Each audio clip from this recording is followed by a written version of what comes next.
Começou a gravar. Bom dia, vamos iniciar a nossa quarta aula do curso de Introdução à Soil Taxonomy. E apenas me confirme que vocês vão ver vocês estão vendo aqui a minha apresentação do PowerPoint. Estão vendo? Sim, professor. Tá, então tá aqui. Nessa foto ela mostra um conceito que a gente tratou numa aula passada, que é o horizonte Sombric. Que aqui no Brasil, os estudos que tem do horizonte Sombric são bem do sul do Brasil, especialmente na Serra Catarinense, na Gaúcha. Mas isso aqui é aqui em Minas Gerais, no extremo sul de Minas Gerais, né? Um lugar que chama Monte Verde. E lá, onde você passa, tem os cortes da estrada, você vê o tal do horizonte Sombric, que é esse acúmulo de material orgânico aqui subsuperficial. Então, você tem um horizonte A, tem um B, tem um horizonte Sombric, um B Sombric, e abaixo dele tem outro tipo de horizonte aqui que eu nem sei qual é, se isso aqui é um B ou um C. Mas olha só como ele é ondulado. E eu não achei a foto, mas tem locais nesse lugar que você não tem um horizonte sombrio, que não, você tem vários. Você tem uns 5 ou 6 alternados com matéria clara no meio. Dá para fazer umas belas séries de doutorado aqui nesse lugar. É um lugar bem turístico de Minas Gerais, bem bonito, né? Mata Atlântica. Mas eu arrisquei aqui um nome, ó. Sombrio Dut. Isso aqui já é um nome de grande grupo em Soil Taxonomy, que a gente vai tratar agora. Como é que você lê uma coisa dessa, um nome desse? Só lembrando que você já pode ter ideia, Out vem de Out e Sol, que a gente já tratou. Aquela ordem que tem um horizonte B, Candic, que tem um certo incremento de argila. O UTS vem do regime de umidade do solo úmido, que é característico aqui é o que permite ter essa mata atlântica. E o Sombric, você já pode imaginar, é o horizonte Sombric. Então, você está vendo aqui um nome composto por 3 elementos formativos de ordem, de subordem e de grande grupo, dando um nome em Soil Taxonomy. Eu botei aqui entre aspas, porque eu não tenho certeza se ele é um Outsol ou se é outra coisa. Mas eu acho que é Outsol, porque os outros que a gente viu lá, esse horizonte aqui tem bastante serosidade, esse B. Bom, então vamos voltar. Nós falamos na aula anterior sobre as 12 hordas em Soil Taxonomy. E a gente viu uma chave simplificada mostrando, naquela ordem, como é que você classifica, como é que você categorizaria um solo naquelas 12 ordens, seguindo aquela hierarquia, da primeira ordem, gelo e sol. A gente viu o regime de temperatura do solo, que é gélico, ou tem uns outros critérios lá, e quem tiver isso aí, você categoriza como gelo e sol. Abaixo dele, você vai ter o espodossol, o ristossol, e vai seguindo a ordem. Mas falamos só de ordens.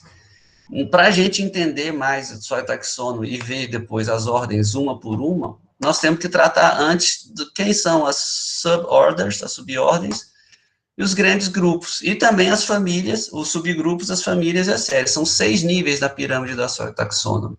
E a gente só falou de um, essencialmente. Então, vamos falar dos outros agora. Então, lembrando das 12 ordens que a gente já tratou, que eu não vou tratar agora, mas está na aula anterior. Do segundo ao terceiro nível categórico, quem é o primeiro? Order, o segundo é suborder, e o terceiro é great group. São esses níveis mais abaixo do topo da pirâmide da Soil Taxonomy. Então, você vai designar esses camaradas por nomes compostos de 2 a 3 elementos formativos. Se você tiver interessado em categorizar um solo só até o nível de subordem, segundo nível, você vai usar só 2 elementos formativos. Mas se você quiser ir a grande grupo, você vai usar 3. E eu estou botando aqui 3 elementos formativos até o nível de grande grupo, que até aqui você usa os elementos formativos para compor uma palavra como o sombrio dut que a gente falou. A partir do nível de grande grupo, você já não vai usar um elemento formativo, já vai usar palavras completas. Né? Então, essa é a coisa que as pessoas mais estranham quando veem Soil Taxonomy, são esses nomes, Natraqualf, Candiodult, Canhaplodult, Tropodult, Acrodox, Albaqualf. E lá nos Estados Unidos até vende a Sociedade Americana de Ciência do Solo até vende umas camisas de estudantes com uma frase assim, tipo, que parte de Albaqualf você não entende? Porque isso, essa expressão americana que eles usam muito para ironizar alguma coisa, assim, qual é a parte da palavra não que você não entende? Sabe? Então, eles botaram essa camiseta, que parte de Natraqualf você não entende? eu achava engraçado, quando você estuda isso aí, você vê a primeira vez, as pessoas ficam perdidas, com aquele olhar, assim, de quem está fingindo que está entendendo alguma coisa. Mas não é difícil, como a gente vai ver. Então, se você está... Primeiro, vamos lembrar das ordens, das orders, né? O elemento formativo que você usar para comprar esse nome vai ser sempre em plural, com um S no fim, com a exceção da ordem Oxysols. Então, vamos só voltar aqui nessa primeira... Eu já cometi um erro aqui, não era para ser sombrio dult, é para ser sombrio dults. Era para ter um S aqui. Você sempre vai ter um S, exceto se for o caso do Oxysol. Por quê? É um conceito que eles criaram para dizer que você nunca vai ter um solo, não é um pedon. Você vai ter vários pedons que podem se classificar como sombrio dult, eles vão ter classificações diferentes em níveis mais baixos. Mas o plural indica isso. O único elemento que não é em plural é o oxissol, porque o som ficaria muito estranho, um X seguido de um S, porque o som disso aqui já é de CS. Em inglês, essa letra X, ela se chama X, e o som dela sempre é o som de CS, tipo ox, exactly, esse tipo de som. Então, ó, else, você vai lembrar dos gelisols, o elemento formativo dele é EL de gelo, tem aqui um S. Em histosols, o elemento formativo é ist, IST, botando um S fica ists. Os spodossols, o elemento formativo é OD, com S, odds. Os andisols, AND, e aqui com S, ands. Erts são os vertisols, você vai usar as 3 letras, ficaria mais o S. E o oxissol, que já era só 2, fica 2. Olha, ele é 2 letras comparado com alguns, que a maioria que é 3 ou 4. Uma vez que você já lembra disso, beleza. Então, o oxissol é um ox. Um histossol vai ser um ists. Você vai ter uma opção de 30 elementos formativos para subordens. Como assim 30? São 30 nomes que a gente viu, alguns já falando de, por exemplo, em horizontes ou caracteres em Soil Taxonomy, que você vai usar para compor um nome de suborder. Alguns vão ser específicos para cada horda. Então, a ordem histossols, que a gente viu, são solos que são compostos por material orgânico, principalmente. Então, histossols, se você for falar só em nível de ordem, você nem vai usar elementos formativos, vai falar são histossols. Mas se você quiser falar de um nível de subordem, você vai adicionar esses 3 prefixos, que são as 3 possibilidades para a ordem histossol. Isso aqui, que vem de fabric, hem de hemic e sapro de sapric, que tem a ver com grau de alteração de decomposição do material orgânico que compõe os histossols. Então, você pegaria o elemento formativo aqui, IST mais o S, e comporia os nomes de subordem fibrists, hemists, saprists, são as 3 possibilidades para a ordem histossols. Já outros nomes de elementos formativos subordem vão ser genéricos. E aqui eu botei 3 exemplos dos que se referem aos regimes de umidade do solo: aquic, udic e ustic. Então, se você quiser dar nome a latossolos comuns que a gente tem aqui na região, você vai ter, digamos, aquox, eudox e ustox. Aqui seria um oxissol de clima ústico, o típico do vegetação de cerrado. Aqui um oxissol de clima údico, mais úmido, da região de Mata Atlântica ou da floresta amazônica, por exemplo. E aqui um aquox, que seria um latossolo hidromórfico. Existe isso aí, existe. Até mesmo no sistema brasileiro tem um latossolo, acho que tem um latossolo acinzentado, que ele só se forma sendo por hidromorfismo, né? Embora esse ACO significa o regime atual, não é um pretérito. Então, são 30 elementos formativos. Eu poderia ficar falando todos os 30 aqui, só que seria uma listagem meio crua. Você ia ficar ouvindo aquele monte de nomes e tentando pensar nisso ou naquilo, e não faz sentido você, por exemplo, falar de Hemmick e Saprec se você estiver falando de oxissol. Então, nós vamos tratar desses 30 elementos formativos quando a gente estiver descrevendo, explicando cada ordem das 12 da Sóio Taxônomo. A gente vai ver os elementos formativos de subordem e também os de grande grupo, que são ainda mais. Então, você tem aqui 57 elementos formativos para grande grupo. Vai aumentando, lembra? 12 ordens.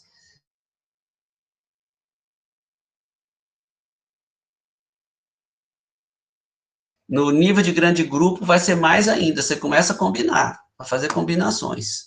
E as combinações não são feitas com base naquelas regras da matemática.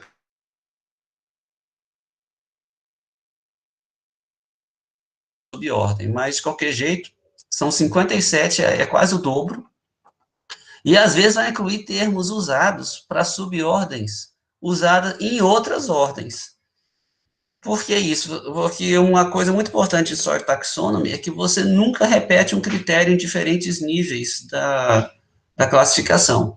Então, se você está falando, por exemplo, de UDOX, você está descrevendo já o regime de umidade do solo como UDIC, aqui você não vai usar UDIC no nível abaixo.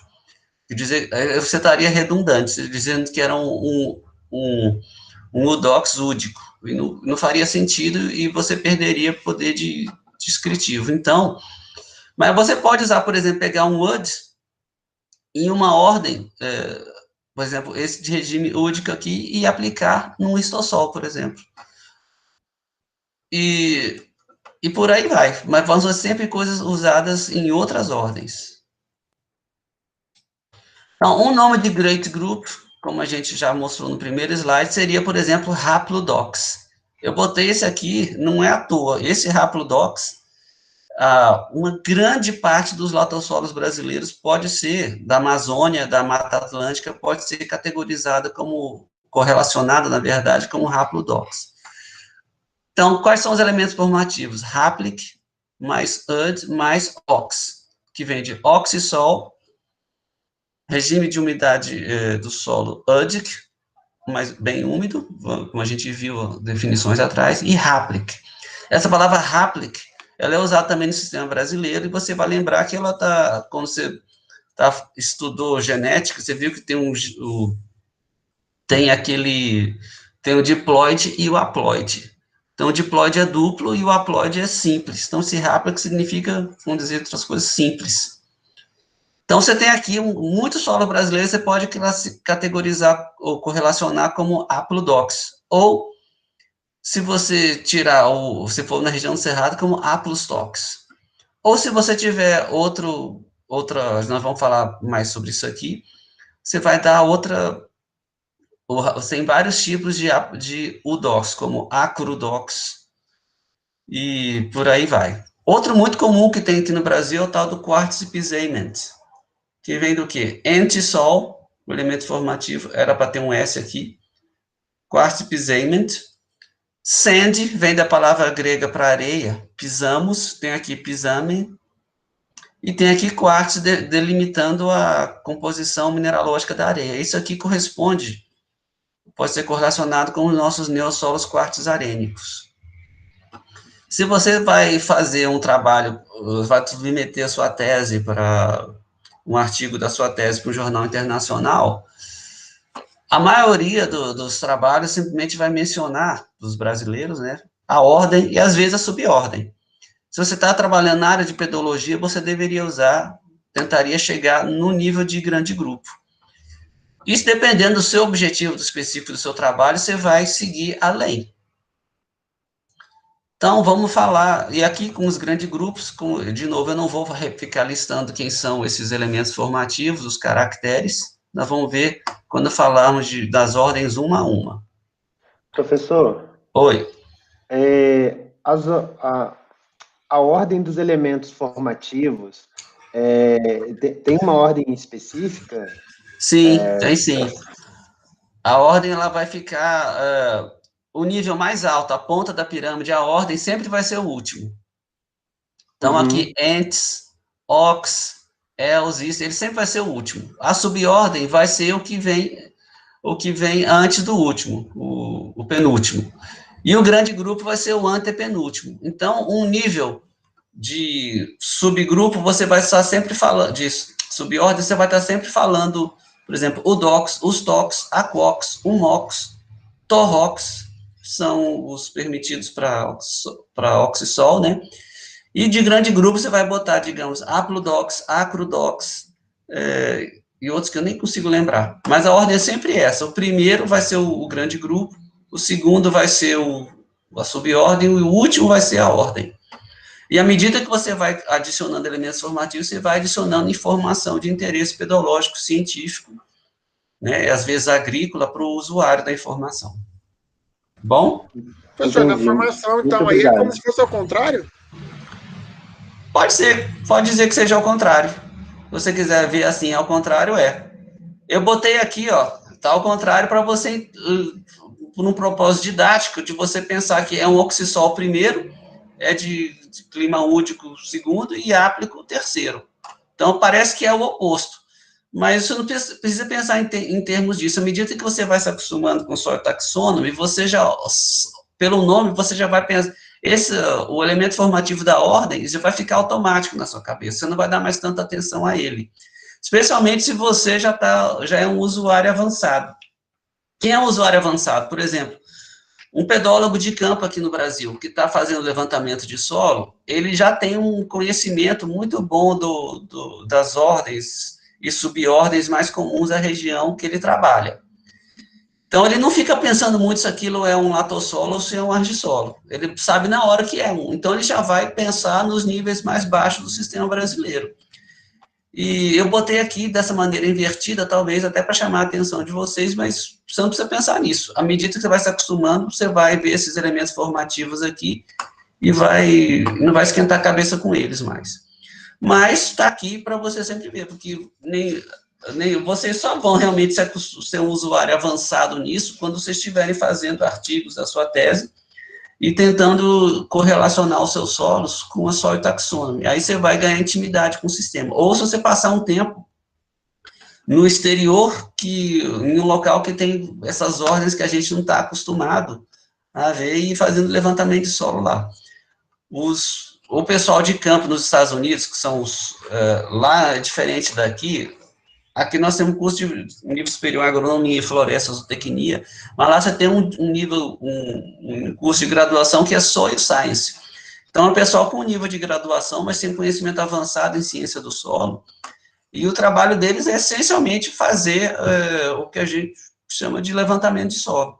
Então, eles praticamente só fazem aquilo, e eles conhecem praticamente um determinado condado ou grupo de condados do seu estado, uma grande quantidade de solos em nível já de series, como a gente vai ver.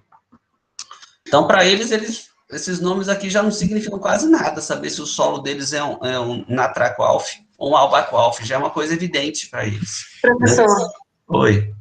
Quando eu estive lá com o USDA, essa última vez, eu participei de uma competição entre pessoal da graduação mesmo, para classificação de solos. E eles são bastante competitivos mesmo. O pessoal que tem graduação em Science, eles já são, assim, muito feras. Eles já saem da graduação com uma formação, né, bem diferente da nossa. Eu conheci uma moça nos Estados Unidos que ela era formada em Soil Science. Então, ela era Soil Scientist, só nível de graduação. E ela falou que o curso dela não era numa Land Grant University. A Land Grant University americana é uma universidade, é uma só por estado, dos 50, que recebe dinheiro do Congresso para receber, tem mais de 100 anos isso, para montar cursos de ensino, pesquisa e extensão na área de ciências agrárias, Land Grant, que eles chamam. Então, por exemplo, no estado de Ohio, é Ohio State University, onde eu fui. Na Carolina do Norte, é North Carolina State University. Na Califórnia, eu acho que é a Universidade de Califórnia, Davis. Mas tem vários outros cursos de Soil Science na Califórnia, que é um estado muito grande, tem muito área agrícola. Eu lembro que ela falou que lá na universidade dela, só tinha esse curso de Soil Science em nível de graduação. Não tinha nada de pós-graduação lá, eles não tinham nenhum interesse nisso, mas o pessoal lá tinha esse nível. O nível dos formados nesse curso era parecido com o nível de um doutorando daqui. Então, faziam inclusive as mesmas disciplinas. Quando eu fui ao Ohio State, a minha disciplina de pedologia que eu cursei, aliás, eu nem cursei, eu fiz como ouvinte, por quê? Porque pedologia lá só era ensinada na Ohio State em nível de graduação, então eu nem contaria crédito para mim se eu fizesse. Mas eu assisti às aulas, e o professor O'Neill Smack, que era uma pessoa muito importante, né, da pedologia americana, e aí eu lembro de ter ido para o campo fazer todas essas coisas, mas como ouvinte você nunca estuda tanto. Então eu aprendi só o taxonomy, mas aprendi de maneira meio bagunçada. Por isso eu achei que era bom dar esse curso aqui, para sistematizar o meu próprio conhecimento, assim como eu fiz com o curso de micomorfologia, que eu tinha um monte de conhecimento bagunçado e organizei. Eu tenho que organizar para você se tornar um professor e apresentar de maneira didática para um público que não está acostumado. Né? Então, tendo falado até sobre o nível de grande grupo, nós vamos falar agora dos subgroups e das families, que são o quarto e o quinto nível da pirâmide do Soil Taxonomy. Eles já não são mais elementos formativos, essas sílabazinhas esquisitas que tem aqui. Esquisitas nada, porque você vai ver que essas pequenas sílabas aqui, elas todas têm um mnemonic. Elas têm algo que vai puxar a sua memória, como ox, oxisol, ud, úcido, então elas são bem indicativas do que elas sugerem. Por isso que eu acho tão interessante o sistema, esse sistema da Soil Taxonomy, que numa palavra curta você consegue botar uma quantidade imensa de informação. Chega a ser algo cabalístico, isso aqui. No nível, por exemplo, de grande grupo, no sistema brasileiro, você teria latossolo, vermelho, digamos, ácrico. Você tem que usar 3 palavras. E aqui você usa 3 elementos formativos formando uma palavra bem mais curta.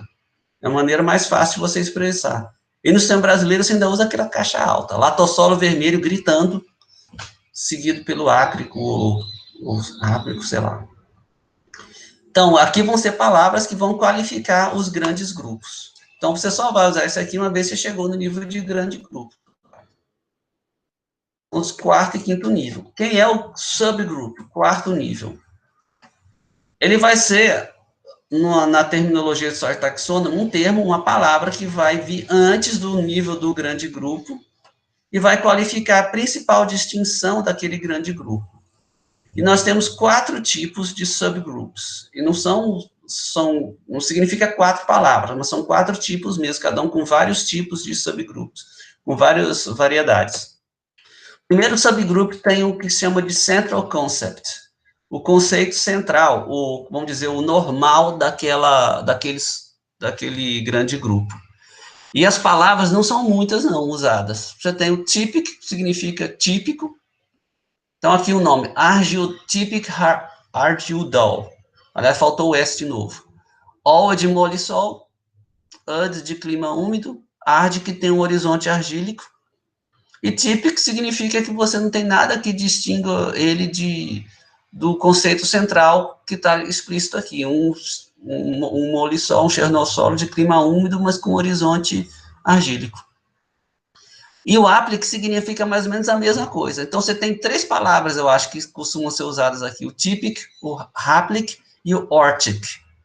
Que os 3 significam praticamente a mesma coisa. Simples, ou normal, ou verdadeiro. Xerarents, haplic, xerarents, assim como um americano falaria. Antisols, solos de desenvolvimento recente. Ar, não sei, eu acho que é do regime árido. Aliás, não é, não. Isso aqui acho que é eu não sei o que é o ar aqui. Mas o ZIR é do regime de umidade Ziric, que a gente viu é o Mediterrâneo, de inverno úmido e verão seco. Então, você tem aqui o central concept, são 3 palavras, só botei 2 aqui, o typic, o haplic e vai ter o ortic. O segundo tipo de subgroup é o que eles chamam de intergrade, que está, vamos dizer assim, está entre diferentes conceitos, de diferentes notas.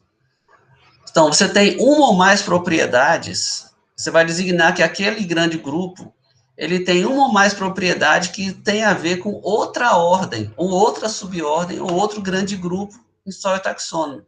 Por exemplo, vamos pegar haplodols. O haplodol é o molissol de clima údico e do conceito central dele, simples. Só que aqui ele já botou vértic, ele tem algumas propriedades vérticas, não em intensidade suficiente para classificar ele como vertissolo. Que o vertissolo, ele tem, se não me engano, ele tem a prioridade taxonômica sobre o molissol, mas ele tem algumas propriedades vérticas, então criou um subgrupo vértico para ele. Ou esse haplodol aqui, ó, eles são a mesma coisa, ó, os três são haplodols. Só que esse aqui tem propriedades vérticas, esse aqui é fluvêntico, ou seja, você está falando de entissol e flúvio, um neossolo flúvico, vamos correlacionar assim. Então, esse é um haplodol formado em cima de material de deposição fluvial. E esse aqui é um fluvaquentic. Então, ele não só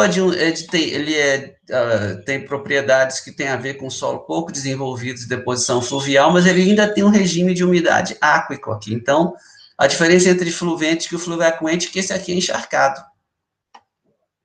Então, Professor, esse é o... Oi.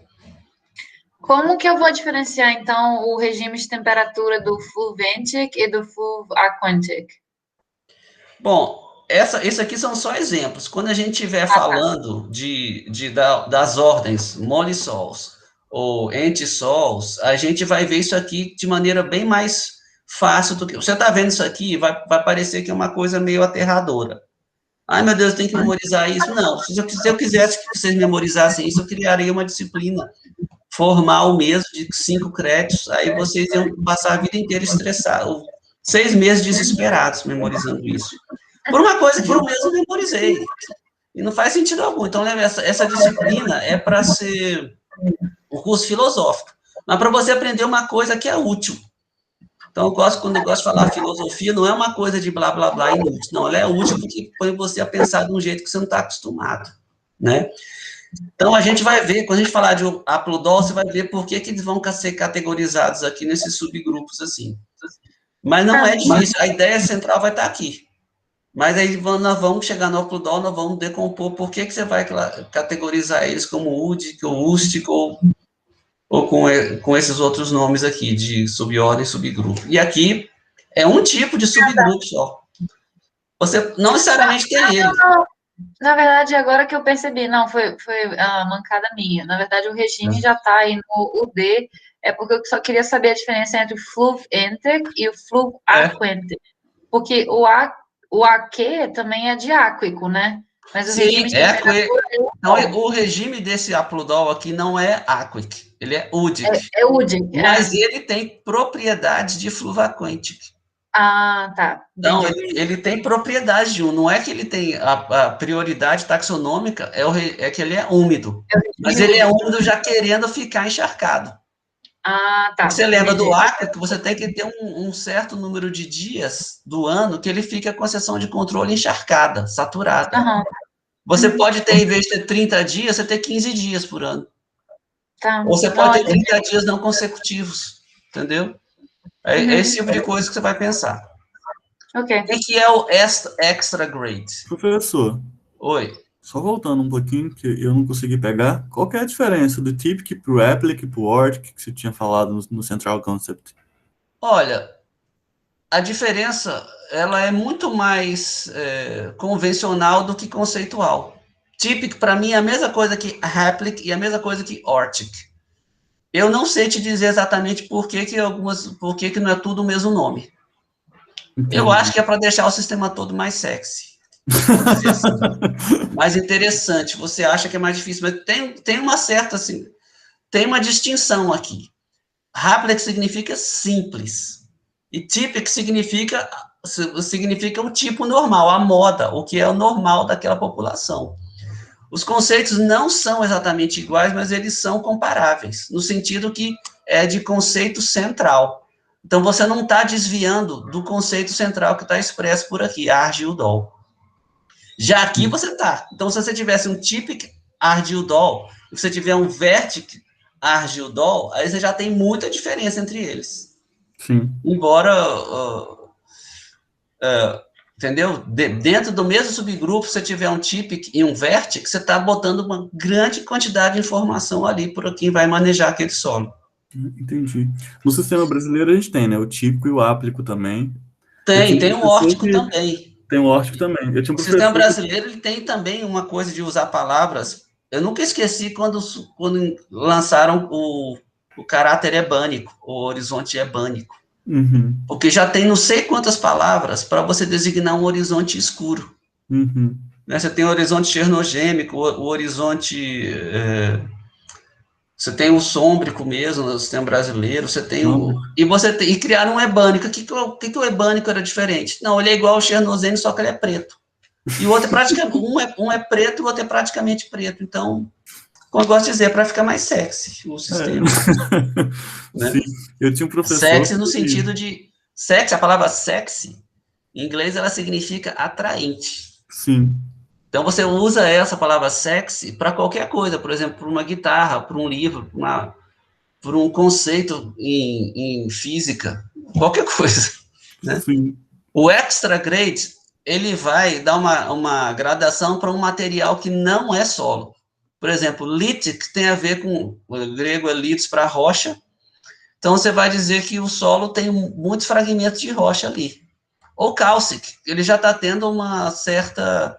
Ele está tendo um caráter cálcico, que é grande presença de carbonato. Então, você pode botar esse cálcico aqui, por exemplo, nos haplodols. Que o molisol, você vai lembrar, é um solo que tem uma alta saturação de base, ele tem um alto teor de cálcio. Ele pode ter um teor de carbonato de cálcio tão grande que ele vai começar, eventualmente, em algumas porções mais secas da paisagem, a ficar petrocálcico. Mas você pode muito bem pegar esse cálcico e botar aqui no lugar de vértico, ou aqui, ó. Ou lític. A diferença, no caso do molisol, de lític e cálcico, é que lític é o material de a rocha de origem, cálcico é carbonatos secundários. Então, eu tenho uma grande quantidade de informação em cada uma dessas palavrinhas. O intragrade, ele vai identificar propriedades, né, que vão diferir do central concept, mas não estão a ver com outras ordens ou subordens, e nem com material que não é solo. Então, por exemplo, aqui, xantic, ou exantic, na verdade, é haplodox. Então, seria um latossolo de clima úmido, simples, mas o que é xantic, exantic? Ele vai ter uma cor amarela. Então, a boa parte dos latossolos da Amazônia, que tem um clima bastante úmido, hematita não é um mineral que estável naquele solo, os óxidos de ferro tendem a ser hidratados e tem uma cor amarelada de guetita. Aí você vai chamar o camarada de exantic, porque você pode ter, num local mais bem drenado da paisagem, um pouco mais seco, um rhodic, que o rhodic ter a ver com a palavra red, mas um vermelho forte, como de uma rosa, daquela flor, a rosa mesmo, que é um vermelho super forte. A Eric, olha só isso aqui, a Eric, ou a Eric, ele está falando de um molisol que tem um regime áquico, um horizonte argílico, mas ele tem propriedades aéricas, ou tem de aerobiose. Então, tem parte desse solo que são aeróbicas, embora ele tenha um regime de umidade áquico. Você vai lembrar, tem dois tipos, tem o endoáquico e tem o epiáquico.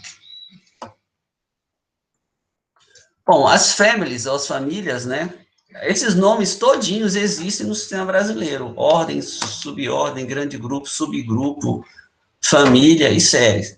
Então, o sistema brasileiro o sistema brasileiro fez uma composição Frankenstein. Ele usou a mesma estrutura de 6 níveis da Soil Taxonomy, só que ele usa ordens que já eram tradicionais do sistema brasileiro e põe algumas ainda que vêm da FAO. Então, é uma mistura de 3 sistemas. Mas isso aqui ele pega exatamente igual. A Constituição do Brasil tem muita coisa a ver com a lei, com a Constituição dos Estados Unidos também. O processo de impeachment de um presidente da República aqui no Brasil, ele é praticamente igual ao processo de impeachment que tem nos Estados Unidos. As diferenças são pouquíssimas. Por exemplo, quem preside o julgamento do presidente. São poucas diferenças. Então, o Brasil tem um talento para pegar ideias de outros sistemas. E não é uma crítica de dizer é ruim ou é bom, mas é uma característica do nosso sistema fazer esse apanhado de sistemas principais que tem no mundo. Então, o que são as families aqui? Ela tanto vai ser para dividir os subgrupos em graus de similaridade, mas também para, olha só que interessante, você vai agrupar unidades taxonômicas diferenciadas em níveis acima. Então, uma família em Soil Taxonomy, tanto pode ser para você dar mais informação para esse tipo aqui, ó, dizer, tem vários tipos de Xanthic Haplodox, mas você pode também falar de uma família que vai pegar solos que são latossolos, que são oxissols, que são molissols, que são altissols, e botar tudo no mesmo grupo. Então, de um ponto de vista de tratamento de informação, isso aqui é muito interessante.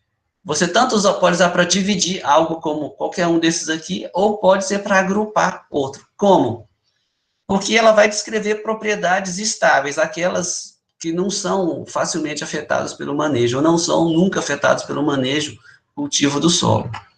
Você vai entender por quê. Os principais tipos de family que você vai ter em Soil Taxonomy vão se referir a essas propriedades. Então, você tem famílias de classe de tamanho de partículas, ou seja, textura. E a seção de controle aqui, o control section, é diferente da que a gente viu, é de 25 a 100 centímetros. Então, olha só, você tem famílias em Soil Taxonomy que é de classe de tamanho de partículas. Ela não é aplicada para alguns tipos de andissols, mas é aplicada para histossols. O limite de tamanho da fração silt é um pouco diferente. E você vai usar classes de um triângulo textural parecido com o que vocês conhecem no sistema brasileiro. Então, vamos pensar que você tem aqui Xanthic Haplodox, você pode aplicar ele às seguintes classes de família em tamanho de partícula. Você pode dizer que ele é clay, ou very clay, ou loamy, ou coarse loamy, ou sand. Então, esse é um triângulo textural parecido com que você já conhece. Então, você tem aqui teor de argila, teor de silt, teor de areia, e só as classes que são um pouquinho diferentes. Então, o que ele chama de clay very fine é acima de 60% de argila. E tem aqui o clay, que é simplesmente fine, uma textura fina, fine loamy, e você vai usar esses nomes aqui a partir de uma análise de granulometria de laboratorial. Só botar uns nomes aqui, ó, se você tiver 90% da seção de controle, for fragmento de rocha e poros, por que poros? Às vezes um local desse que é muito pedregoso, você tem grandes poros no solo. Poros são, assim, centimétricos, ou às vezes poros de 40, 50 centímetros no solo. Buracos mesmo, né? Então, a classe dele é chamada de fragmental, fragmentos de rocha. Não aparece aqui. É muito comum você pegar em locais mais de relevo mais movimentado, são mais pedregosos, você vai ter mais de 35% do material é cascalhento. E aí você vai botar uma palavra skeletal, que é um termo emprestado de micromorfologia antiga, significando grãos grosseiros. Então, você pode ter loamy skeletal, ou seja, um solo que a parte menor que 2 milímetros é loamy, você não vai botar nem fine, nem coarse, simplesmente é loamy, mas ele tem mais de 35% de cascalho. Então, você está definindo uma boa quantidade de informação aqui. Não estou só falando da textura da fração menor que 2 milímetros, mas da presença de cascalho, que, como todo mundo sabe, é um critério muito importante para cultivo do solo, se ele tem cascalho ou não. E você também, se estiver falando de um solo que tem gradiente textural, você vai dizer, por exemplo, a classe de família de textura lá o horizonte, você vai tratar do horizonte superficial sobre superficial, dentro dessa seção de controle, de 25 a 100 centímetros. Então, vai ver, ó, a textura dessa família aqui é fine loamy over clay, ou, digamos, coarse loamy over fine loamy, alguma coisa assim. Então, eu vou explicar aqui por que é tão interessante você usar o conceito de família para agrupar níveis taxonômicos acima. Então, vamos pensar que você está interessado em solos argilosos. Se o seu interesse é solo argiloso, porque, olha, eu quero saber de solo argiloso porque ele tem maior capacidade de reter poluentes ou de reter carbono orgânico do solo. Então, se você quer fazer um estudo, digamos, de retenção de carbono do solo, ou de retenção de, digamos, nitrato, você está interessado nos teores de argila dos solos daquela região, e não exatamente na ordem taxonômica ou subordem deles. Então, você pode fazer um agrupamento de todos os solos que são clay very fine ou clay fine, ou todos que são sandy. E o sandy aqui, por exemplo, vai incluir alguns entisols, vai incluir alguns inceptisols. O clay vai incluir vários solos, como vertissols, ou oxisols, ou molissols, e você vai agrupar essa informação, que são de ordem e subordem muito diferentes, numa propriedade que te interessa, que é, no caso aqui, a granulometria. Então, isso é muito interessante do ponto de vista taxonômico, você ter essa família, que ela pode tanto rodar para cima quanto para baixo da pirâmide taxonômica, para agrupar informação. Aqui o link para esse triângulozinho. E você tem uma série de outras classes de família em Soil Taxonomy. Uma muito interessante, eu até tenho um livro só sobre isso lá, da Sociedade Americana de Ciência do Solo, são as famílias de mineralogia em Soil Taxonomy. Então, assim como você fala da granulometria, você pode falar de mineralogia. Tem algumas limitações, por exemplo, vertissol é um solo de argila expansiva 2:1, esmectita, geralmente morilonita. Então, não faz sentido você dizer que um vertissol é cândico, que ele é rico em caulinita, porque senão se fosse, ele não seria vértico. E o quartzo epizêmetro, por exemplo, já está definindo que a mineralogia predominante nele é quartzo. Mas, tirando algumas exceções mais evidentes, você usa essas famílias de mineralogia. Para os solos que mais interessam a gente, quem são eles? Os solos que mais interessam a gente brasileiro. Os oxissols, que correspondem à maior parte dos nossos latossolos. E você tem os grandes grupos, chamados de Kend e Ken-Hap.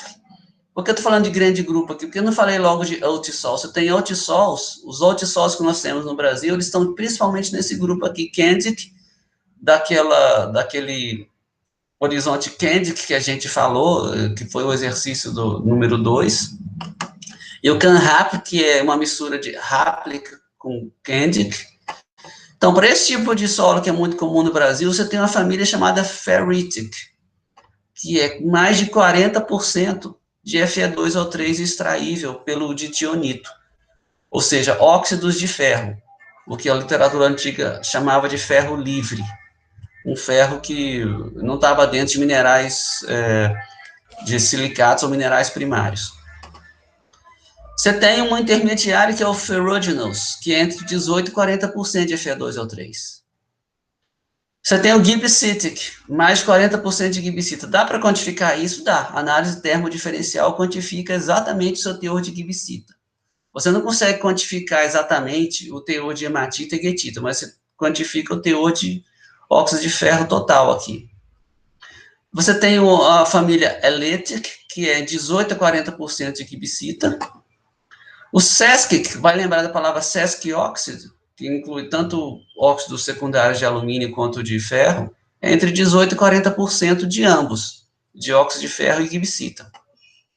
Então, tem a família Kaolinitic, que é acima de 50% de kaulinita, e dá para quantificar isso? Dá. Na sua fração argila, idealmente você separa a sua fração argila e põe num aparelho chamado análise termodiferencial, e você quantifica o que tanto a kaulinita quanto a gibbsita. É uma análise até simples de se fazer, e ela tem uma grande precisão até.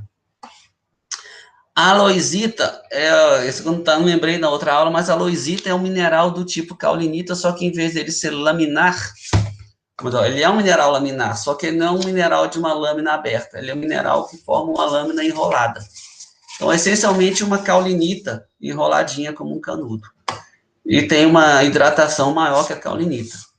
E é comum, por exemplo, em solos de clima mais frio aqui no Brasil. Então, você tem essas famílias todas de mineralogia para oxissolos e esses grandes grupos aqui. Você tem outras famílias para solos que não estão nesses aqui, né? E para esses outros solos, a família Kaolinitic, ela também tem um requerimento a mais, tem que ter menos de 10% de esmectita, de 2:1 expansiva. As famílias Smectitic e Vermiculitic, ela simplesmente requer que tenha mais esmectita ou vermiculita que outros minerais. Aí, como é que você vai? Esses minerais você não pode quantificar. Não tem uma maneira em mineralogia quantitativa para você quantificar eles. Então, eu deduzo que daqui você sabe que está predominando esmectita nesse solo, se você vê que ele é, por exemplo, esmectita e caulinita, só que a caulinita é menos de 50%, então a esmectita tem que predominar. Deve ser uma dedução indireta. Ilitic é mais de 50% de ilita. Para quem não sabe o que é ilita, esse nome foi criado nos anos 50 pelos mineralogistas lá do estado de Illinois, que eles encontraram um mineral na fração argila, que era muito comum lá, que era, eles chamaram de ilita, em homenagem ao estado deles, né, mas era simplesmente uma mica, de tamanho argila.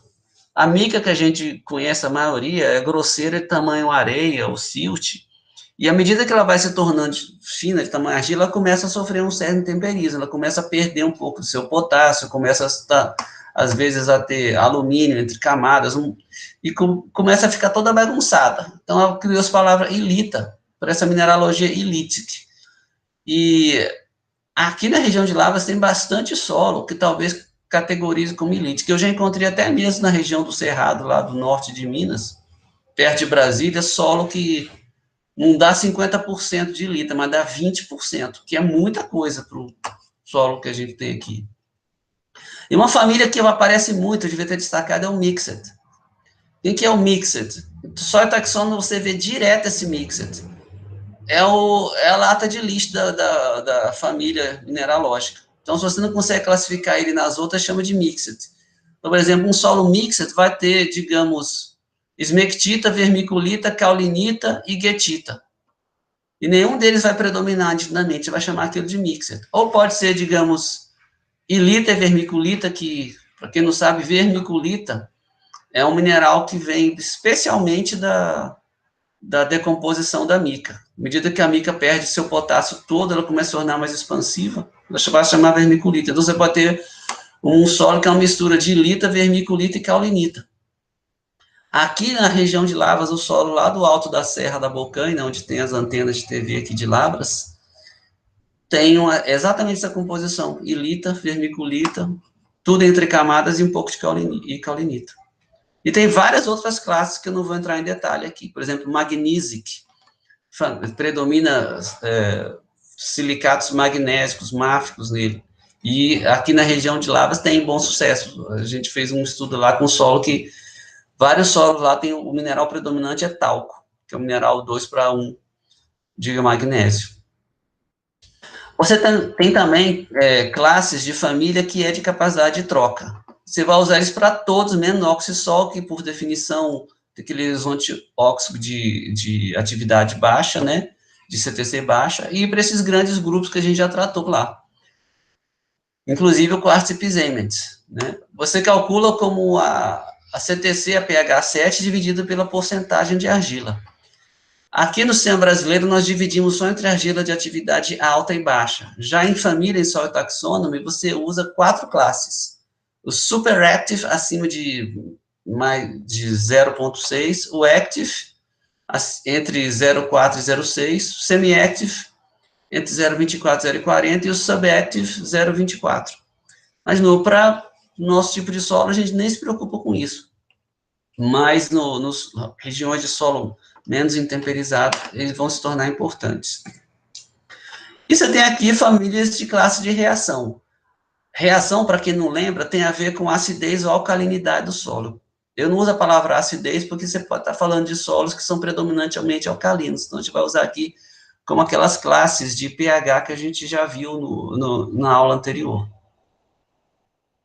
E depois de tudo isso, a gente pode falar do que vem a ser a Soil Series, que é o nível mais baixo de classificação à base da pirâmide, onde tem o maior número de indivíduos.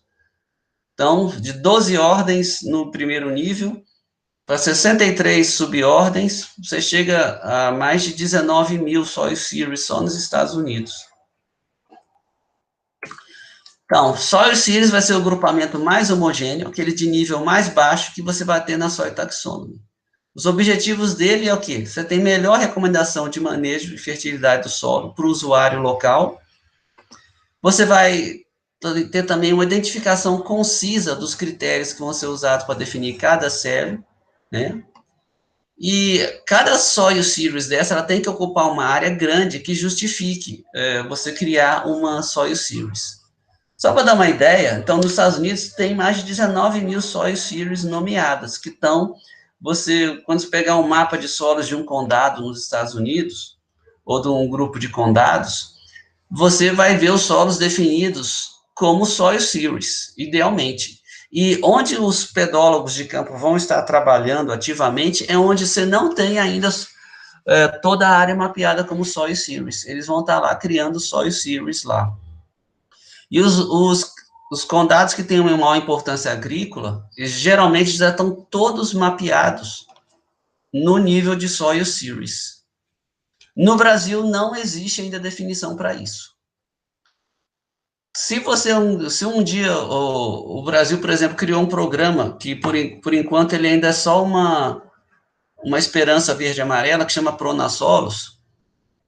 Eu lembro quando ele foi lançado, entre aspas, em 2018, lá no Congresso Mundial de Ciência do Solo, que o ministro da Agricultura foi falar sobre ele, e é claro, o ministro da Agricultura nem tinha a menor ideia do que era o Pronasolos, porque ele estava, pelo que me falaram, ele nem tocou no assunto, porque é uma coisa ainda está no conceitual, e é um grande gasto que vai ser feito para fazer os mapeamentos de solos do Brasil, ou pelo menos das principais regiões agrícolas do Brasil, e, eventualmente, isso vai se criar a série de solos no sistema brasileiro, se é que o sistema brasileiro vai continuar existindo.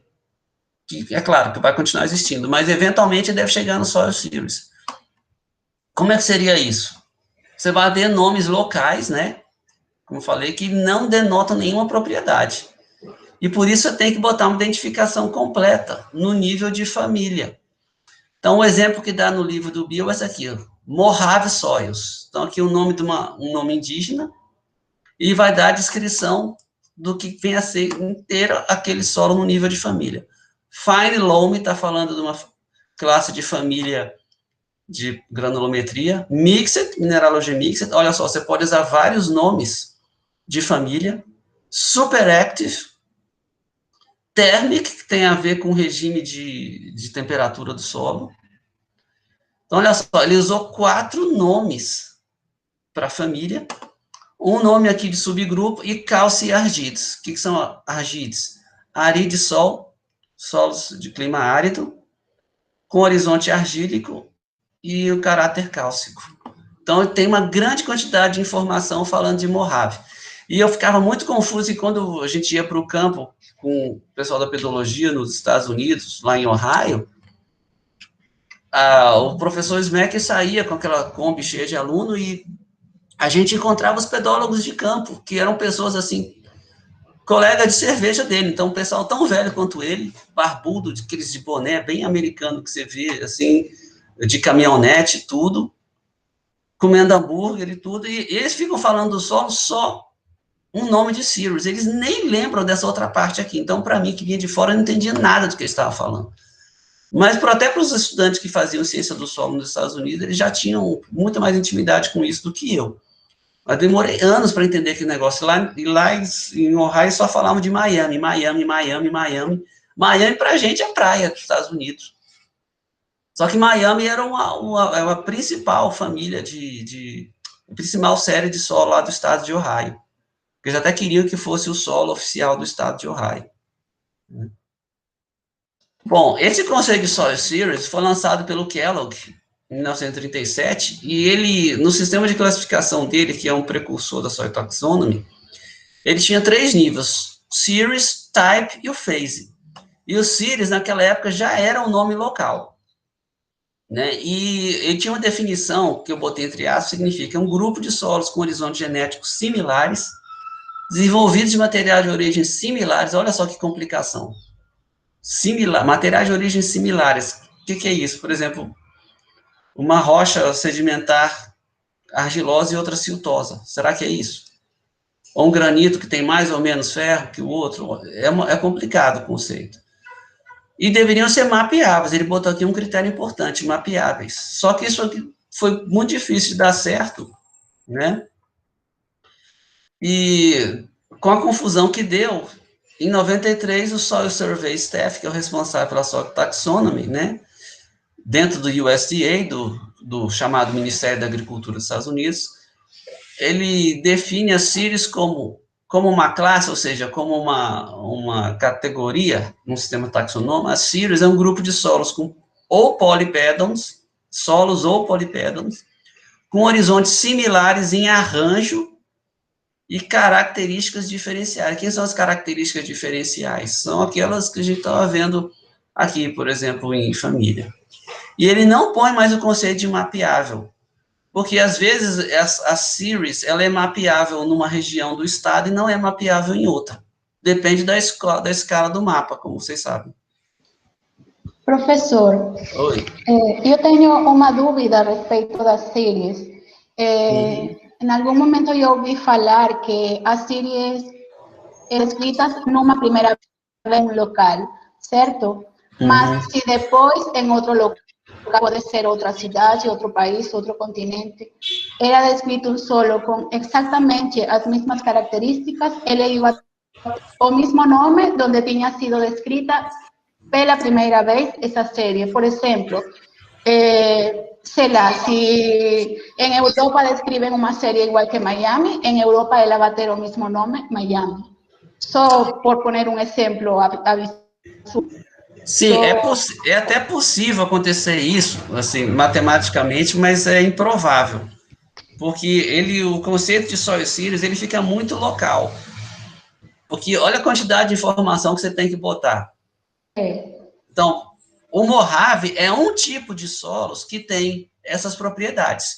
Você pode ter outra série que vai, inclusive, ocorrer associada ao Mojave ou em locais próximos, que vai ter exatamente essa mesma descrição, mas vai diferir em alguma coisa. Por exemplo, no que diferiria? O Mojave pode ser um horizonte B mais espesso do que do que a outra série. Então, a definição, isso é o que eu achei bacana, por isso que é tão filosófico esse curso, a definição entre uma série, quando você vai definir uma série, ele usa uma palavra muito importante aqui, ó. Olha só, que responde essa pergunta. Você tem pouca limitação nos critérios para series.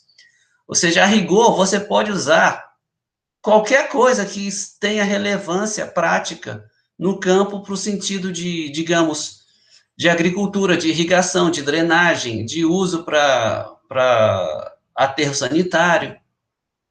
E eles usam a palavra aqui. Por isso, as series são competitivas. Olha só, o que significa competitivas? Exatamente a pergunta que você fez.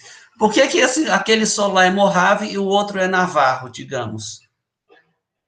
Por quê? Porque eles são competitivos. Então, quando você está mapeando aquilo no campo, você vai dizer, ó, o Mojave tem um horizonte B argílico que é mais espesso, tipo 30, 40 centímetros mais espesso que o Navarro. Só que no campo, na realidade, às vezes não é uma coisa muito fácil você mapear isso simplesmente com base na relação solo-paisagem. Então, se você tiver uma série no local e quiser criar outra, ela vai estar, ou as duas vão estar competindo dentro desses critérios competitiva dentro de uma família. Então, isso aqui tudo é uma família só. Digamos que Mojave e Navarro sejam duas séries dentro dessa mesma família, que essa família já expressa uma grande similaridade a esses solos, mas ainda assim, a pessoa de campo, o pessoal de campo, acha relevante, importante, você diferenciar o Mojave do Navarro para dar mais poder discricionário para quem estiver interessado em cultivar ou manejar aquele solo. E você, nas series, você ainda tem textura e declive como phase. Então, você ainda pode botar falando de phase. Então, você tem aqui, ó, esse nome de série aqui, Cecil Long, você tem, digamos, o que tem um declive de 3 a 6%, e pode ter um Cecil Long que tem de 6 a 10% de declive. E os dois estarem ainda na mesma series. Então, você ainda permite botar mais uma informação abaixo do nível de series.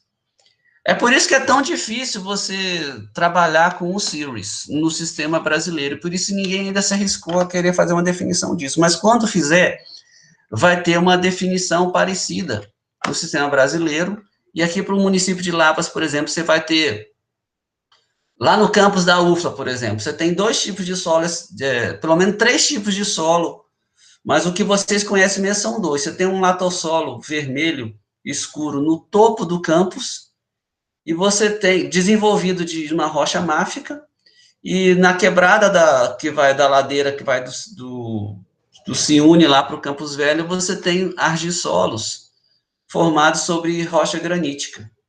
Além disso, você tem ali na beira do Brejão, você tem uns neossolos flúvicos. E mais acima, no campo, subindo o alto do campo, você vai chegar no outro tipo de latossolo, só que ele é úmico. Então, você pode fazer um mapa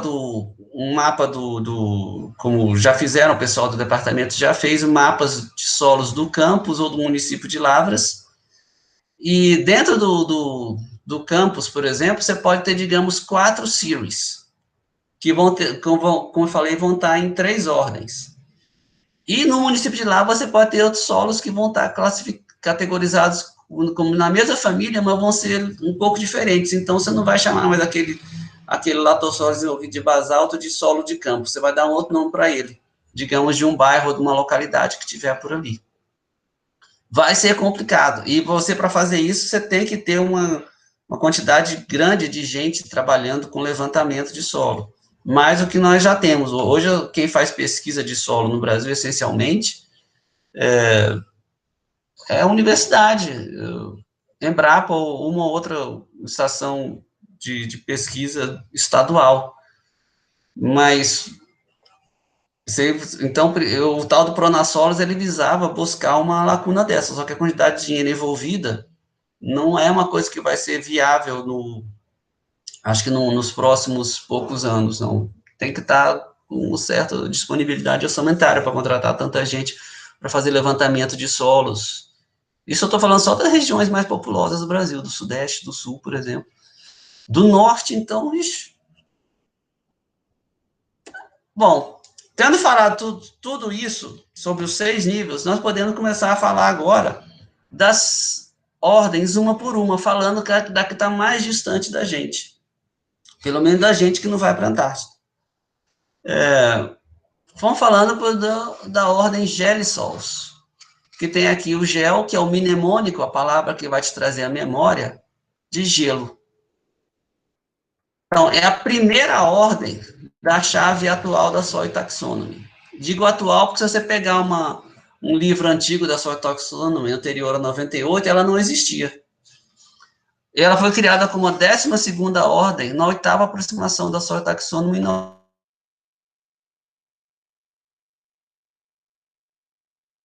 98.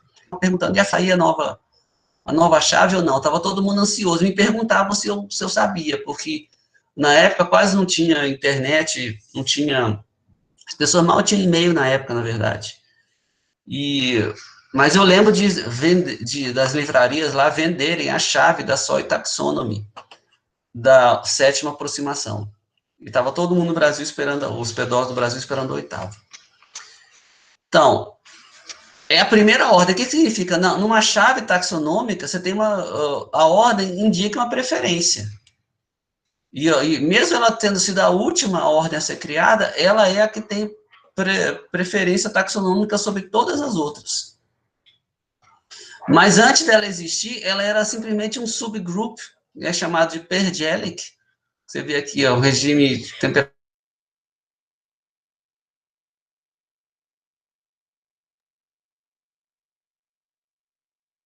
gélico permanente. E ela equivale quase 100% ao que no mapa da FAO chama de criosols. Crio também, outra palavra, significa gelo. E ocupa uma área considerável do planeta. Então, não é uma área pequena, não. É imensa a área dos gelissols. Embora para a gente não faça sentido. Na América do Sul mesmo, a área deles é ridícula. Né?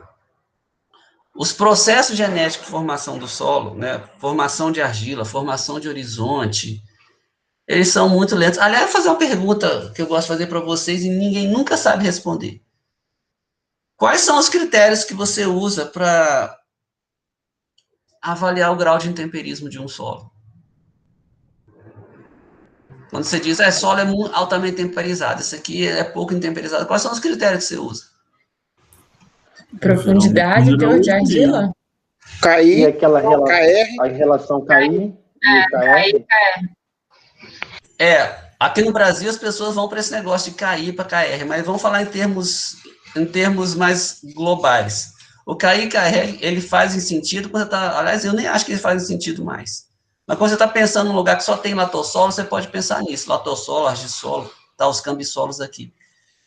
Mas mesmo aqui no Brasil, você vai no local montanhoso, você não vai... Esses índices perdem totalmente o sentido. Então, os primeiros critérios para você definir o grau de intemperismo do solo, primeiro de todos, é a profundidade.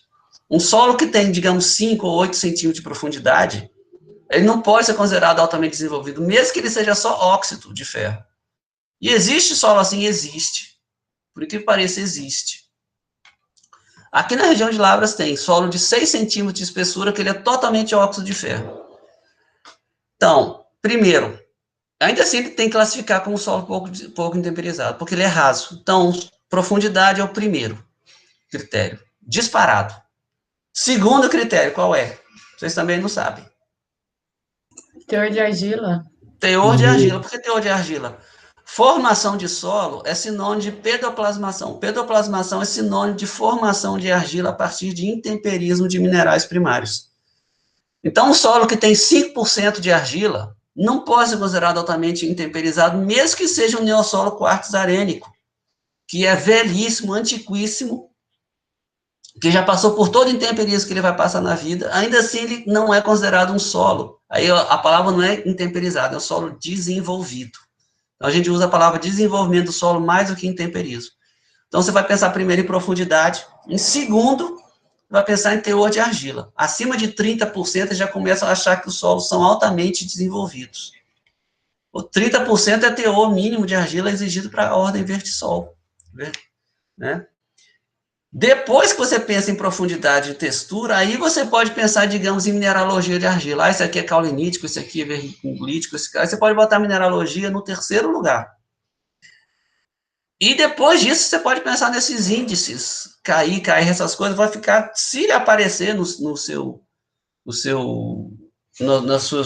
estudo, vai aparecer pelo menos depois da mineralogia.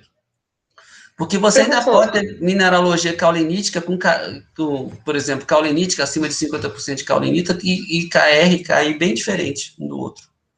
Oi. Mas isso funciona também para aqueles solos de material ândico? Porque o material ândico de cinza vulcânica, ou seja lá, eles são mais refinados, não? Então, primeiro você tem que olhar a mineralogia deles. Sim, ele vai funcionar para lá também. Você tem solo ândico que é muito raso. Lembra, você tem formação de solo a partir do material ândico, é um material vulcânico recente. Então, o material vulcânico, ele tem a estrutura da deposição vulcânica, não tem a estrutura de horizonação de solo, de estruturação de solo. Então, algumas fotos que a gente mostra, que vai aparecer, você vai ver muito bem a diferença da formação do solo sobre material vulcânico. Tá? Tá. Então, a estrutura do material de origem, ou do solo, é importantíssimo. Lembra, o que o solo é diferente, por exemplo, de um sedimento?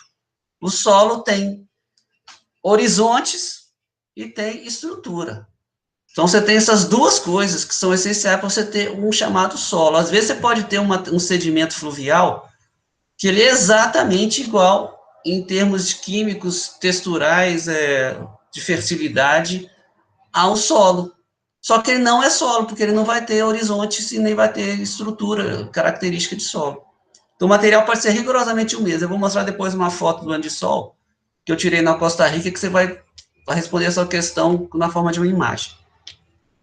Então, os processos genéticos e o desenvolvimento do solo é muito lento. Por que é muito lento? Porque é muito frio. Você não tem reações químicas, nenhuma praticamente, nenhuma reação química relevante em termos ambientais ocorre em temperatura abaixo de zero. Para você ter uma reação química, você tem que ter duas coisas. Estou falando, assim, 95% das reações químicas relevantes para a formação de solo. Você tem que ter água, e você tem que ter água acima, água que não está congelada. Então, onde é que você tem desenvolvimento de solo muito lento? Onde é muito frio, ou seja, exatamente no ambiente do gelisol, ou onde é muito seco, onde falta água. A Antártida é um local que a precipitação média anual é muito mais baixa que nas regiões do hemisfério norte, nas regiões peripolares do hemisfério norte.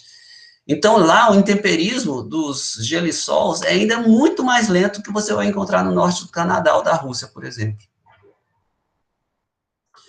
Então, a ordem gelissola não é definida por um horizonte diagnóstico, mas pelo regime STR-GELIC, que esse GELIC aqui, ele implica em permafrost, uma palavra importante. Pode pensar em permanente e frost. Então, é um congelamento permanente. É uma camada de subsolo que ele vai estar em temperatura abaixo de zero por pelo menos 2 anos consecutivos, e ela vai ocorrer na profundidade até 1 metro. Então, esse é o permafrost. Tem até 1 metro para ocorrer. Ou, se você tiver material GELIC, na verdade, se você tiver material GELIC até 1 metro, o permafrost pode ocorrer até 2.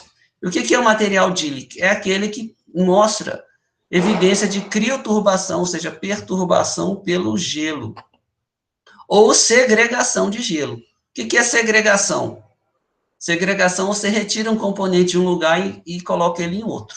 Então, você pode falar em segregação de óxido de ferro, uma segregação de gelo também. Na camada ativa, o que é a camada ativa? É aquela camada de solo que derrete no verão. Então, quando você pensa num local como a Sibéria ou como o Alasca, lá, você pensa lá como frio o ano todo, mas tem um verão lá de 1 mês que é quente, que faz calor, essa é o difícil trabalhar com gelisol, que a maioria das pessoas tem que fazer amostragens nessa época, de primavera e de verão. E lá é infestado de mosquitos. Lá no Alasca se diz que o pássaro, o símbolo do estado do Alasca é o mosquito. A gente vai ver nas fotos mais para frente como é que é o drama do local desse. Então, a crioturbação. O que é a crioturbação? É o principal processo formativo, né, acima do permafrost. E ele significa o quê? A contração do terreno no frio extremo. Olha, não é só frio, não é só congelamento, é frio extremo. Então, no auge da estação fria, você tem contração do terreno. Não é exatamente o gelo, sabe? Quando a água congela, ela expande. Então, o gelo expande um pouquinho. Mas, à medida que o frio vai ficando muito abaixo de zero, o gelo começa a diminuir de tamanho também. E o material, especialmente o material orgânico que compõe aquele solo, ele começa a se contrair. E você tem contração do terreno. E você também tem uma expansão ocorrida no congelamento da camada ativa. Isso vai criar o que eles chamam de padrões, patterns, geométricos no terreno e no próprio perfil do solo. E você também pode ter acúmulo de matéria orgânica como processo formativo.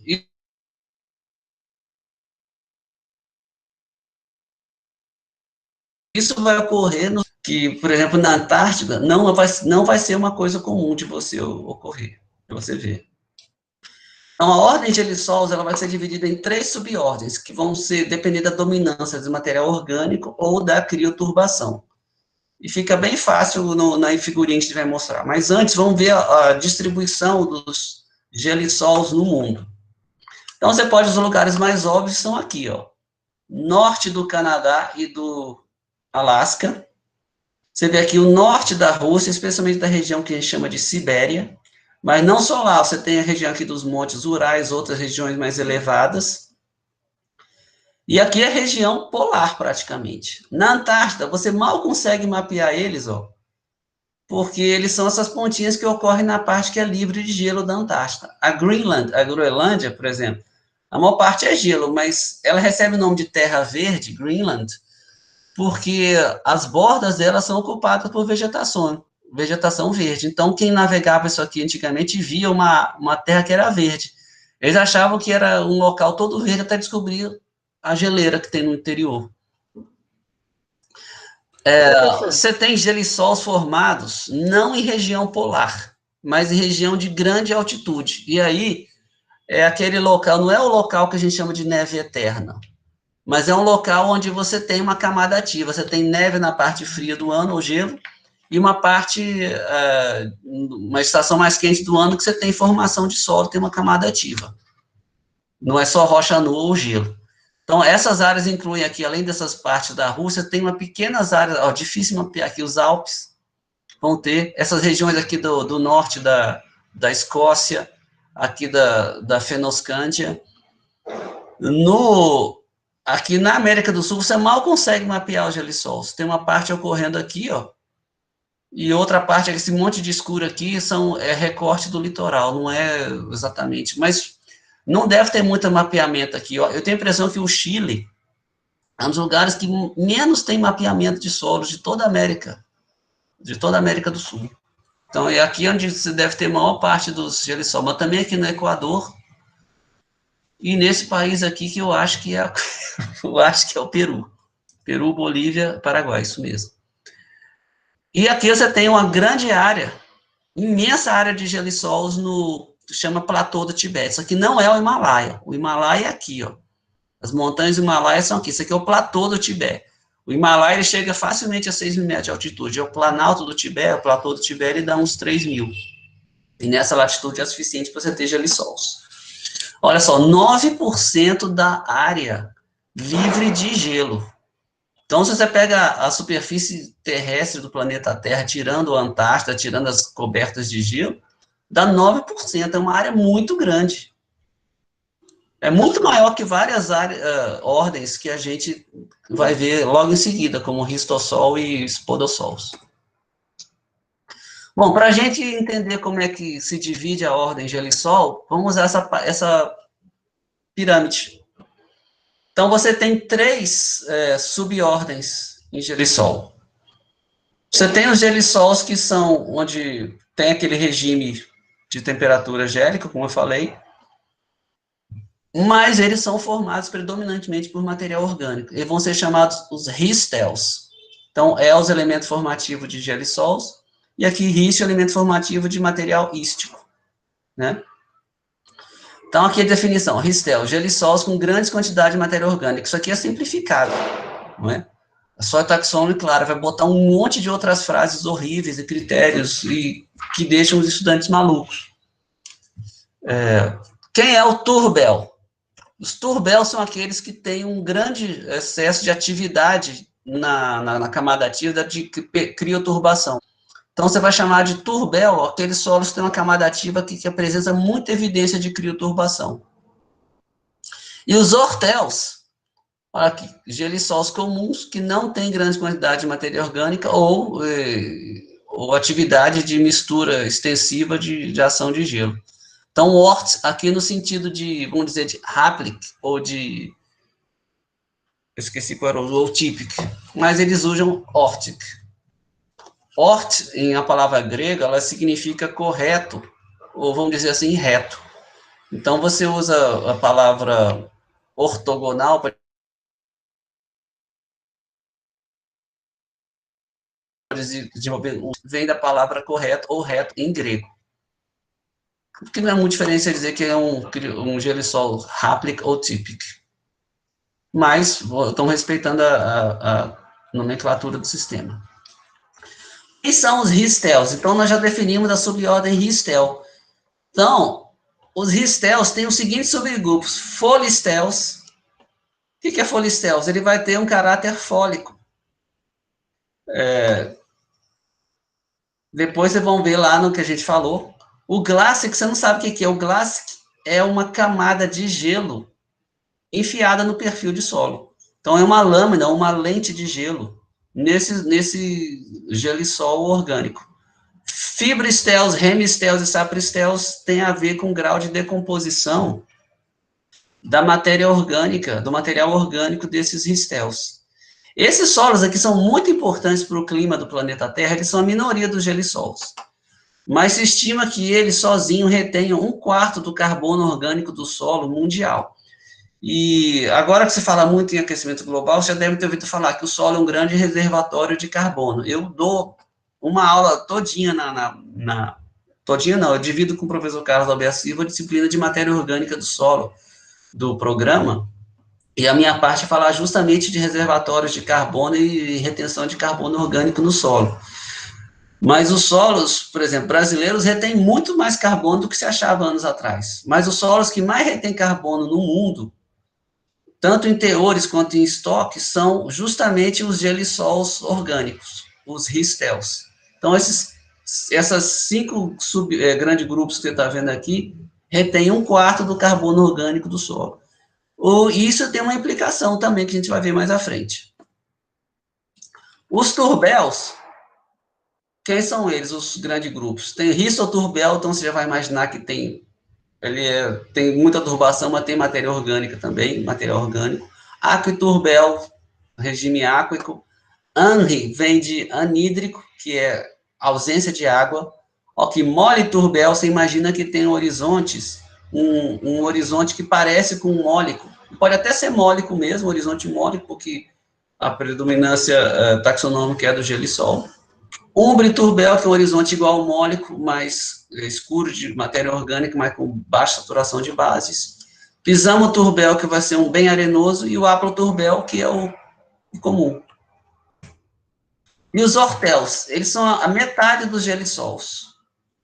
E vai ter aqui istortels, aquortels, tem a ver com critérios que a gente já falou. Moliortels. E tem até o haploortels.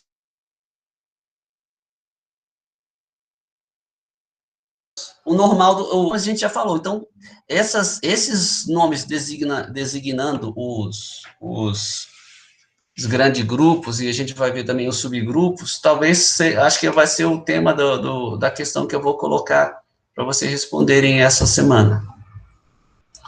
Então, até aqui, assim que você vai dividir, você não, mas o Danilo, que vai para a Antártida, ele vai ter que quebrar a cabeça para ver onde é que ele vai classificar esses solos aqui. E provavelmente, como ele vai com o pessoal do professor Schaffer, eles vão dar uma ênfase nos solos lá desenvolvidos a partir de excrementos de pinguim, que deve ter um tipo aqui de ristel, mas pode até estar um tipo de turbel. Aí ele vai ter que olhar vai ter que dormir com esses critérios no travesseiro, pensando nisso o tempo todo, claro. Bom, aqui você tem uma imagem do que vem a ser um pattern, um padrão de terreno. Então, esse terreno aqui, você vê uma lâmina d'água, você vê uma vegetação bem michuruca de se desenvolver. E aqui você tem um padrão geométrico que forma figuras como hexágonos ou pentágonos aqui. Oi. O Danilo está com a mãozinha, não sei se eu consigo ver a tela, mas não consigo nada. Com a mãozinha levantada tem um tempinho já. Talvez ele mas eu não consigo ver, não. Vocês não falarem, eu não tenho como ver. Ah, ok. Tá? Mas aí, a gente pode deixar para depois. Aí eu até volto quando encerrar a gravação. Então, esse é o padrão de terreno de um gelissol. Então, o que faz isso aqui? Contração no extremo frio. Essa contração, tem 2 maneiras pela qual você forma padrões geométricos numa matéria como essa, como o solo. Você já pode ter pensado como é que uma abelha faz aquele favo que é tão plenamente hexagonal.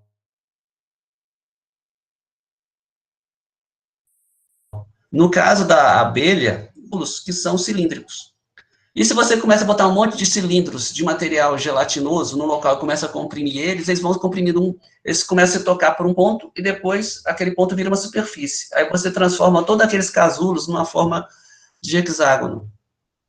Então, uma maneira é você comprimir um material plástico para ter formas geométricas na natureza, como favo de mel, e outra maneira é você ter contração. E a contração que dá esse padrão geométrico é a contração desse material no frio extremo, e às vezes você vê também colunas hexagonais de basalto, que vem do resfriamento de basalto, ou seja, você tem padrões geométricos formados por contração do material com resfriamento, seja do resfriamento de um magma, ou do resfriamento de material de solo, especialmente isso aqui que deve ter bastante matéria orgânica. Se você está vendo vegetação no gelissol, você já pode deduzir que ele vai ser um ristel, porque ele vai ter muita matéria orgânica, não tem jeito. A matéria orgânica que está aqui, a planta está viva agora, mas quando ela morrer, ela pode continuar, inclusive, verde, por anos ou décadas, inclusive morta sendo verde. a temperatura é tão baixa que nem a clorofila se degrada.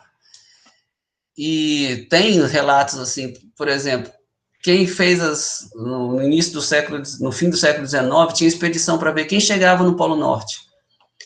E uma das expedições, o acampamento dela existe ainda. E os excrementos dos cavalos que puxavam os carros na época continuam lá depois de 120 anos, não se decompuseram por causa da baixa temperatura. Aqui o que vem a ser uma cunha de gelo. Então, não é nem um horizonte de gelo, é uma seção vertical de gelo no norte do Alasca, num gelisol. E aqui, ó, um local da Antártica, a gente vai ver o que é o efeito da turbação, da crioturbação. Então, nesse horizonte aqui, ó, você vê esse tipo de coisa, de material mais escuro no meio do material mais amarelado, que é evidência de crioturbação. Aqui você vê isso também. Eu estou falando só pelo meu conhecimento de livresco, vamos dizer assim, que eu mesmo nunca vi um negócio desse. Mas várias outras ordens dessas eu já vi, já trabalhei, então fica mais fácil. Mas o conceito, embora não seja muito fácil de entender, nem você tem que prestar muita atenção nisso, é isso aqui que é a crioturbação. Então, esse é um turbel, esse aqui deve ser um ristel. Essa imagem aqui é um detalhamento dessa imagem aqui, ó. Então, você vê como é complicado o perfil de um gelisol. Então, olha só, essa aqui é a cunha de gelo. O gelo segregou, ele saiu do resto do solo e foi segregado aqui. Então, esse material aqui é só gelo. Se isso aqui derreter, vai virar um buraco, e vai abrir um buraco aqui nesse solo. Quais são os horizontes? Você tem um horizonte O, orgânico, E, de êmico, e o JJ, eu não lembro o que é o JJ. Aliás, está aqui na minha frente, deixa eu ver. Eu sabia que eu esqueci, botei aqui. JJ significa evidência de crioturbação. Então, horizonte de material orgânico no estado êmico, ou seja, meio decomposto, com evidência forte de crioturbação. Abaixo dele tem um horizonte BG, horizonte B-Gley, aqui, ó, B-Gley com evidência de crioturbação. Então, ele é Gley, mas é crioturbado, ou seja, aqui é um lugar que encharca a água. E eles criaram um horizonte misto aqui, ó, o BG sobre o OEGG. Então, é um horizonte misto, e abaixo dele você tem um horizonte, horizonte OE, JJ, com orgânico, êmico, com crioturbação, sobre um horizonte B-Gley, com o F, que é frost, ação de frost, também de congelamento. Abaixo dele, um horizonte C, com frost congelado, e aqui o CF2. Então, olha que complicado, e as transições que eles fazem, tudo isso aqui é evidência do que a gente chama de crioturbação. E ainda assim, esse solo aqui deve ser um ristel, porque ele tem uma predominância clara de material orgânico, mas ele vai ser um tipo que tem uma grande crioturbação. A lente de gelo é isso, ó. Então, isso aqui deve ser um ristel, você vê o material orgânico, só esse aqui deve estar vivo, todo o outro tá aqui mal decomposto. Ele está exatamente em cima de uma lâmina de gelo. Se esse gelo derreter, o que vai acontecer? O terreno todo vai baixar, isso aqui desaparece. E, nesse caso, se esse gelo derreter, vai abrir um buraco aqui, um buraco de seção esférica, talvez. E você vai ter o que a gente chama de termokarst. A palavra karst é usada em geomorfologia para designar um terreno calcário que começa a sofrer a formação de buracos e cavernas pela dissolução do calcário com a água acidificada da chuva. O termokarst é o tipo de terreno que ele está sofrendo um processo de aquecimento climático local ou regional. Eu não estou nem falando a palavra global. Por que eu não estou usando a palavra aquecimento global? Porque nós estamos no período de aquecimento global. Eu não estou nem falando do antropogênico, nós estamos no período de aquecimento global, nós estamos no que a gente chama de interglacial, que é um processo cíclico e natural da Terra, o aquecimento global. E a humanidade só se desenvolveu e ocupou o planeta todo porque as geleiras retrocederam. Então, esse local aqui, você está vendo, o termokarst, há uns 20 mil anos atrás, devia ter uns 3 quilômetros de gelo acumulado em cima dele.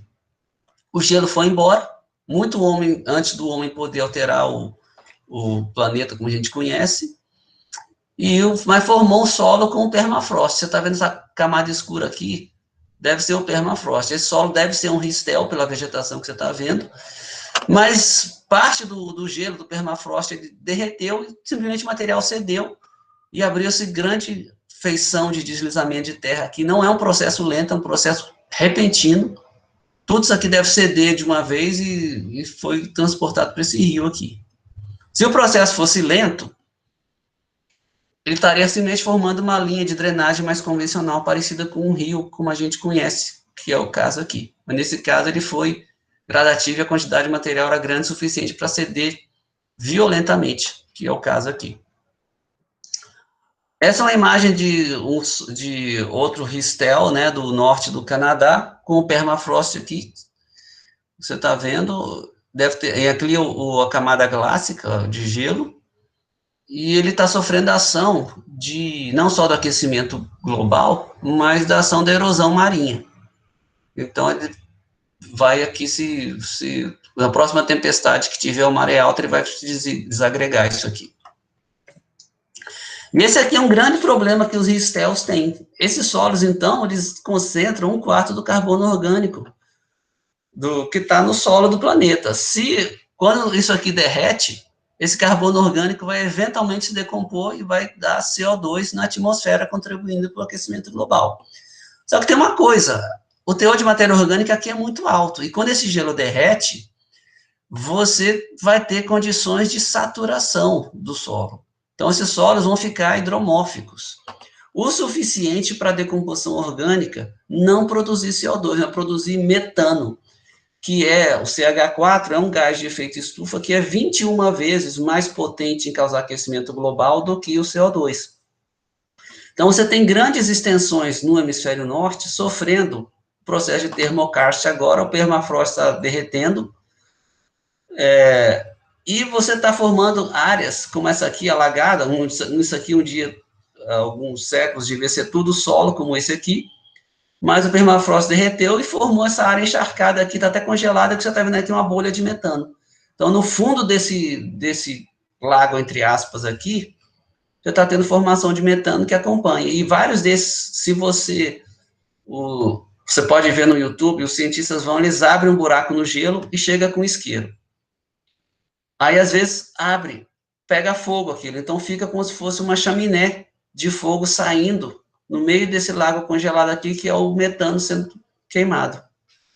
Então, você pega uma extensão imensa, e você tem o permafrost, você tem o que eles chamam o potencial de ter uma bomba de aquecimento global, que se todo o permafrost derreter nos próximos 100 anos, e esse metano for liberado, então você vai ter um potencial de aquecimento global muito mais catastrófico do que o que já teve até agora, o aquecimento global antropogênico, causado pelo homem, vamos dizer assim. Aqui tem um link para você ler sobre isso, quem tiver interesse. E falar de uma coisa mais leve, os pingos. Eu lembro de ter lido sobre isso quando eu era criança, num livro de geografia que tinha em casa, e eles são montes temporários, cujo centro é formado de gelo. Tem aqui um link no YouTube para você ver como é que forma isso, mas a imagem dele seria isso. Ó. Então, você vê o terreno com padrão geométrico, característico do gelissol. Isso aqui é um ristossol, porque tem vegetação. E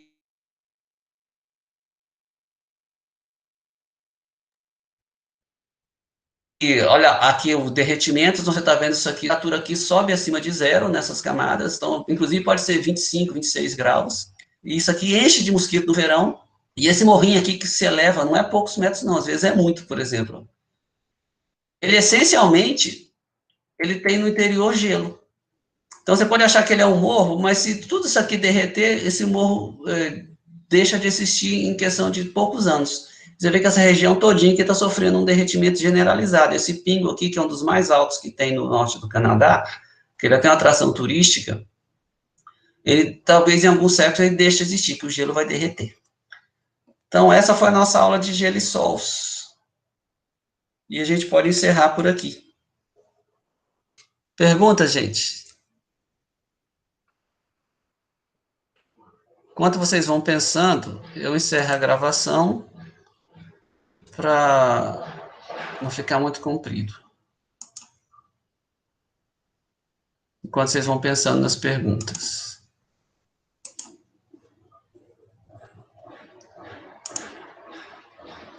E até semana que vem.